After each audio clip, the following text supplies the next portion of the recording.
Assalamualaikum warahmatullahi wabarakatuh. Salam sejahtera untuk anakku semua. Om Swastiastu, Namo Buddhaya, salam kebajikan. Selamat anak-anak, kalian sudah bisa masuk di SMP negeri yang baru, yaitu SMP negeri 3 Kebasen. Pada pertemuan kali ini, kalian sedang mengadakan masa pengenalan lingkungan sekolah atau disingkat MPLS. Pak Guru akan memberikan materi yaitu tentang wawasan Wiyata Mandala. Nanti kita akan mengenal wawasan Wiyata Mandala itu apa saja. Nah, sebelum itu kita perkenalan dulu. Ya, perkenalan, kalau tidak kenal maka sayangnya.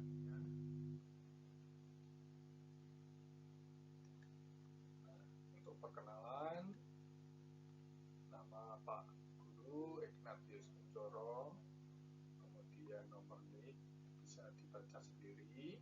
Jabatan Pak Guru adalah Guru Bahasa Indonesia. Untuk tahun ini Pak Guru mengajar kelas 8 C, D, E, dan kelas 9A. Tugas tambahan Pak Guru adalah wakil kepala sekolah. Itu sebagai perkenalan Pak Guru kepada kalian. Ini wajah Pak Guru. Baik, kita lanjutkan.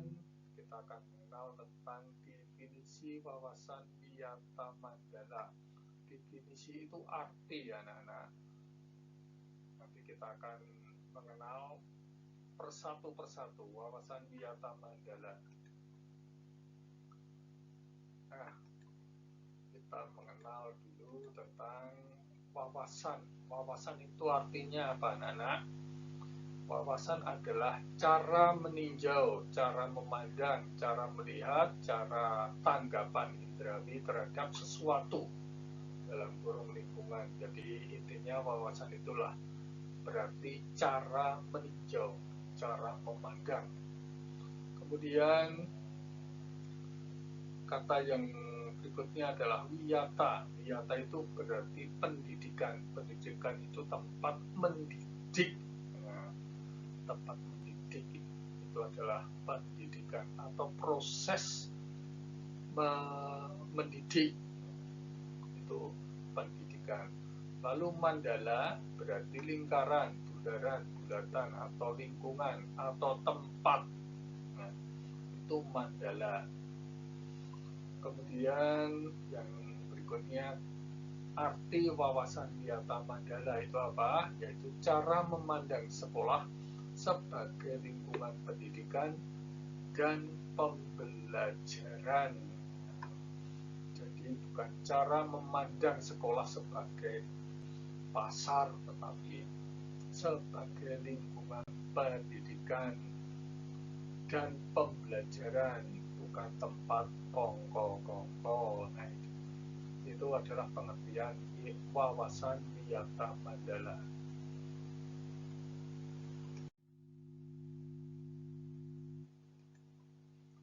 Baik anak-anak, kita akan lanjutkan sekolah sebagai lingkungan pendidikan dan pembelajaran. Maka sekolah itu harus bagaimana? Yang pertama, sekolah mengemban misi pendidikan, oleh karena itu sekolah tidak boleh digunakan untuk tujuan-tujuan lain di luar bidang pendidikan. Yang kedua, sekolah harus benar-benar menjadi ciri khas masyarakat belajar di dalamnya. Yang ketiga, sekolah terus-menerus menggali, mengenal, memahami, menyadari, menguasai, menghayati, dan menyampaikan nilai-nilai positif yang ada pada sekolah. Nah, berikutnya, sekolah menjadi suri tauladan masyarakat sekitarnya karena misi pendidikan itu. Nah, itu sebagai sekolah sekolah sebagai lingkungan pendidikan dan pembelajaran. Maka sekolah ya seharusnya apa yang ada dalam poin-poin ini ya. Kita lanjutkan cara mewujudkan wawasan Yata Mandala. Caranya bagaimana? Ada 5 komponen penting di sini. 5 komponen penting itu apa saja? Ya, 1, peran kepala sekolah. 2, peran guru. Peran murid, tenaga pendidikan, peran masyarakat sekitar. Nah, itu 5 komponen penting. Kalau di sini salah satu tidak ada, nanti ya tidak akan maksimal sekolah itu. Mungkin juga akan ya bukan menjadi komponen yang penting untuk keseluruhannya. Jadi semuanya penting di sini ya. Dari kelimanya tidak bisa dihilangkan salah satunya. Itu 5 komponen penting. Baik, kita akan mengetahui bagaimana satu persatu peran kepala sekolah dulu. Nah, yang pertama, peran kepala sekolah berwenang dan bertanggung jawab penuh terhadap penyelenggaraan pendidikan di sekolah. Nah, yang kedua, kepala sekolah dihormati dan berwibawa. Artinya siapapun yang berkepentingan dengan sekolah harus melalui kepala sekolah, tidak melalui guru, tidak melalui murid, tidak melalui tenaga pendidikan, atau tidak melalui masyarakat. Nah, itu pentingnya peran kepala sekolah. Ya, semua aparat sekolah tidak boleh bertindak sendiri-sendiri, melainkan seizin kepala sekolah. Kepala sekolah melaksanakan program-program yang telah disusun bersama komite sekolah. Kemudian menyelenggarakan musyawarah sekolah yang melibatkan pendidik, OSIS, komite sekolah. Ya, ini ada TOMA dan pihak keamanan setempat. Tokoh masyarakat ya, TOMA. Kepala sekolah. Peran yang lain menertibkan lingkungan sekolah baik yang berbentuk sarana maupun peraturan atau tata tertib. Kemudian mengadakan rapat koordinasi yang bersifat insidentil intern antara guru, wali murid maupun siswa. Lalu peran kepala sekolah selanjutnya menyelenggarakan kegiatan yang dapat menunjang kegiatan seperti PKS, pramuka, PMR, paskibraka, kesenian, dan lain-lain. Nah, itulah peran kepala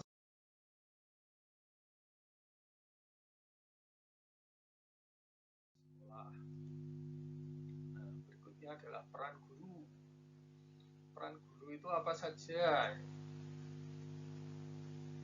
Menjunjung tinggi martabat dan citranya, baik sikap dan tingkah lakunya sebagai guru. Menjunjung tinggi martabat guru ya. Kemudian menjadi tauladan di masyarakat. Pamong itu guru kalau di masyarakat ya menjadi teladan ya. Kemudian yang C, guru harus mampu memimpin baik di lingkungan sekolah maupun di luar lingkungan sekolah.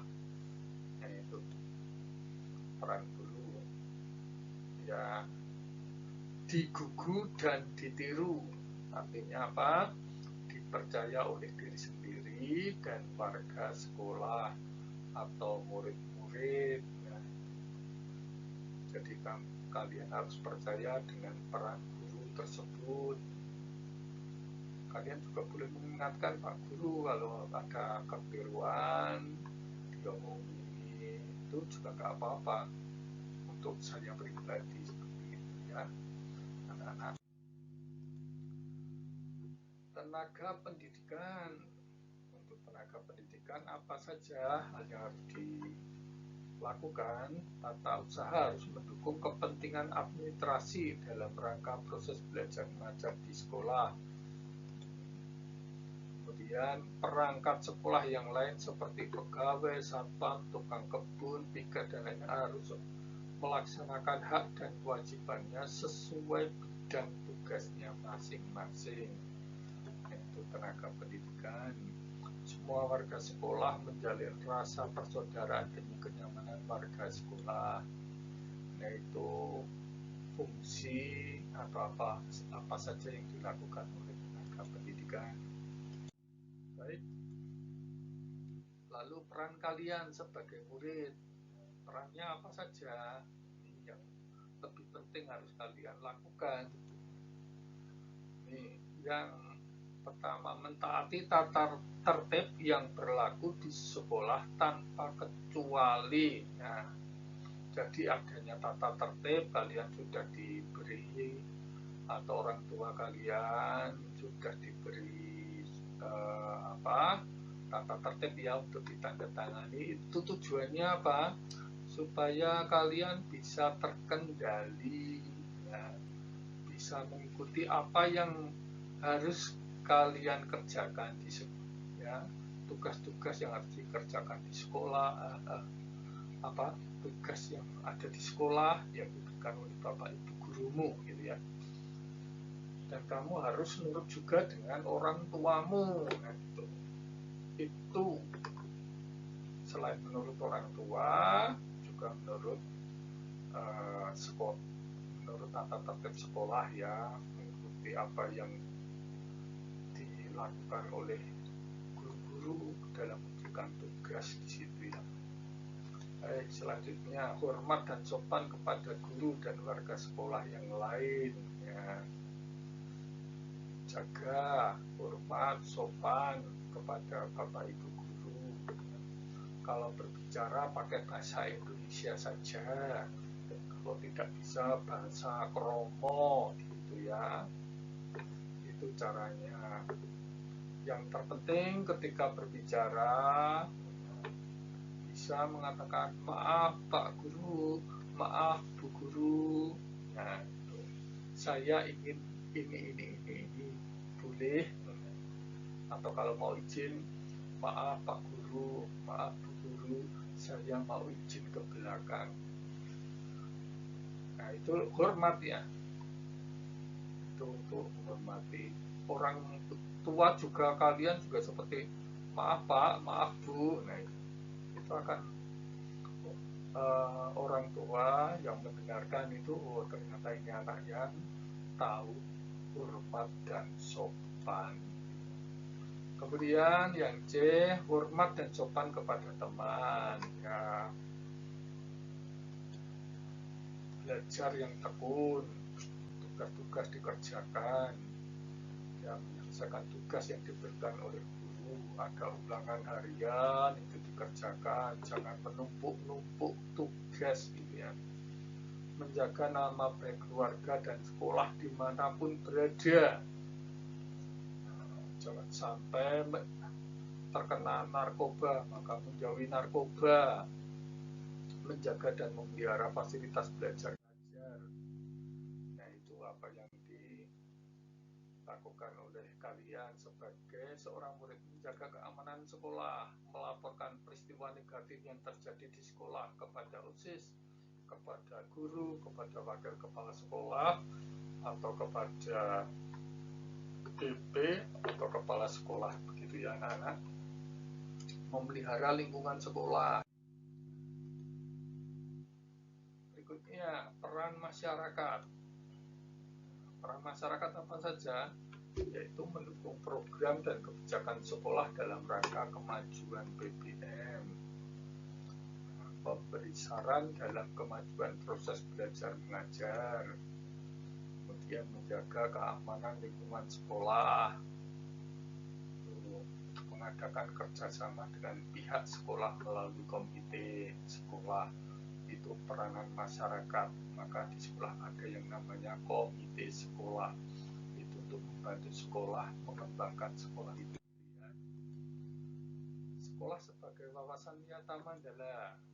Nah, ada 7K. 7 keindahan, 7 apa saja di situ: keamanan, kenyamanan, kekeluargaan, kedisiplinan, kerindangan, kebersihan, keindahan, serta ketertiban. Itu 7K. Lanjutkan penggunaan sekolah. Nah, sekolah itu digunakan untuk apa saja? Sebagai lembaga pendidikan, maka sekolah tidak boleh digunakan hal yang tidak boleh. Apa saja? Promosi dan penjualan produk yang tidak ada hubungannya dengan pendidikan. Ya, tempat penyebaran aliran sesat dan penyebaran ajaran agama tertentu yang bertentangan dengan undang-undang, itu juga tidak boleh ya sekolah.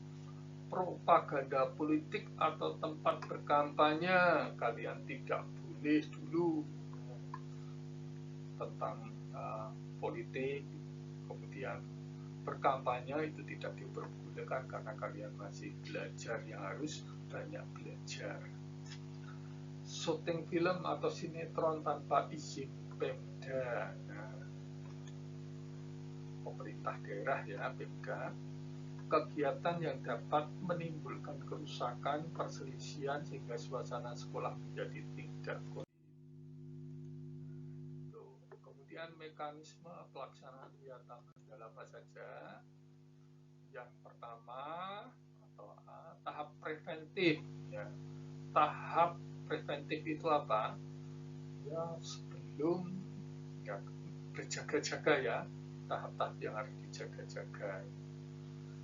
Memelihara sekolah melalui 7K, ya, menciptakan suasana harmonis antar warga sekolah, membentuk jaring pengawasan, ya, rahasia, menghilangkan bentuk peloncoan saat MPLS, masa kalau dulu MOS ya, masa orientasi siswa, sekarang masa pengenalan sekolah itu. Mengisi jam kosong dengan kegiatan ekstrakurikuler. Berikutnya, meningkatkan keamanan dan ketertiban saat berangkat dan usai sekolah. Tahap represif, tahap di mana ya harus dipecahkan masalahnya. Pertama, mendamaikan pihak yang terlibat perselisihan. Sudah mulai tahap represif. Menetralisir isu negatif yang berkembang. Kemudian berkoordinasi dengan pihak keamanan bila ada kriminal di sekolah. Penyelesaian kasus secara hukum terhadap kasus yang melibatkan pihak luar sekolah. Lalu mengadakan bimbingan dan penyuluhan, memberikan sanksi sesuai tata tertib yang berlaku. Ya, demikian tadi apa yang sudah Bagus jelaskan tentang wawasan Wiyata Mandala. Jadi wawasan Wiyata Mandala itu ya tempat untuk mengasah, untuk belajar, untuk mencari wawasan, mencari pengetahuan. Itu adalah wawasan Wiyata Mandala. Nah, apa saja yang harus dikerjakan tadi? Kalian yang penting apa yang menjadi tugas kalian, yang menjadi ulangan kalian dikerjakan pada saat itu juga. Tidak usah menunda-nunda waktu atau kegiatan kalian untuk menyelesaikan pembelajaran. Jangan sampai di saat sudah mau rapotan kalian sibuk, harus dicari-cari, harus dihubungi karena pekerjaan kalian yang tidak bisa selesai. Nah, nanti kalian akan repot sendiri, akan kalian rugi sendiri. Tetapi kalau kalian kerjakan pada waktu itu, pada saat mau perapotan, sudah nggak ada beban, tidak dikejar-kejar tugas. dikejar-kejar ulangan harian, dan sebagainya. Jangan sampai seperti itu ya, anak-anak. Ya, itulah selalu semangat belajar dari rumah. Terima kasih. Selamat bergabung, selamat belajar di SMP Negeri 3 Kebasen yang kita cintai bersama dan kita banggakan bersama. Tetap semangat.